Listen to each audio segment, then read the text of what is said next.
prendre un poisson vivant, l'accrocher par la queue, par la mâchoire ou par les dorsales dans sa propre chair, et puis le lancer dans l'objectif d'attraper un autre poisson plus gros.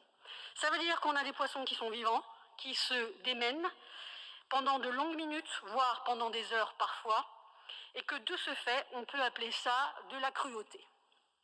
De ce point de vue-là, nous demandons donc que cette pratique soit interdite à Paris, et bien sûr, à travers notre vœu, on souhaite aussi s'adresser à une loi nationale pour interdire cette pratique, qui est une pratique cruelle. Je voudrais aussi remercier donc l'association Paz, qui a beaucoup œuvré sur cette question, et qui a notamment une pétition avec plus de 46 000 signatures. Donc, nous allons retirer notre vote au profit de celui de l'exécutif et on va bien sûr voter pour. Merci à vous. Merci beaucoup. La parole à Pierre-Yves Bournazel. Je vais répondre à la vidéo que vous venez de voir, parce que je vous la mets quand même avant et je réponds après, parce que je vous laisse répondre aux commentaires, liker, commenter, partager. Je peux comprendre que certaines âmes sensibles soient offusquées, je sais pas comment on dit, mais le fait qu'on pêche, bientôt on nous interdira de pêcher avec des vers, parce que ça fait mal aux vers. On nous empêchera de pêcher avec des crevettes parce que ça fait mal aux crevettes. On nous empêchera de bref. Il y a une chose que je me pose la question. Alors, on va venir faire chier la pêche de loisirs, ou cette dame là, qui doit pas être normale, un matin elle a dû se réveiller en se disant oh, faut que je fasse quelque chose, faut que je fasse marquer mon nom, parce que tu sais, je sais pas quoi faire de ma vie, j'ai rien d'autre à foutre que d'emmerder les pêcheurs qui n'ont rien demandé. Ah, c'est sûr que le poisson il a rien demandé, hein. Mais depuis des siècles et des siècles et des siècles, la pêche a toujours existé. On a toujours utilisé des vifs.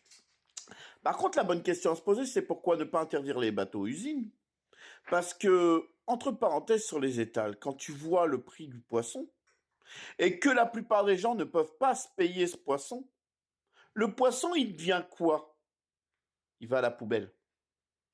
Il est ramassé par des tonnes et des tonnes et des tonnes de bateaux-usines, transformé, donc ça pollue, ça tue les poissons, on est obligé de les relâcher dans l'eau, et on va nous dire à nous, petits pêcheurs de loisirs, faut pas que tu utilises un vif, hein, que ce soit mort ou vivant, hein, ou alors... Bah moi j'ai une réponse.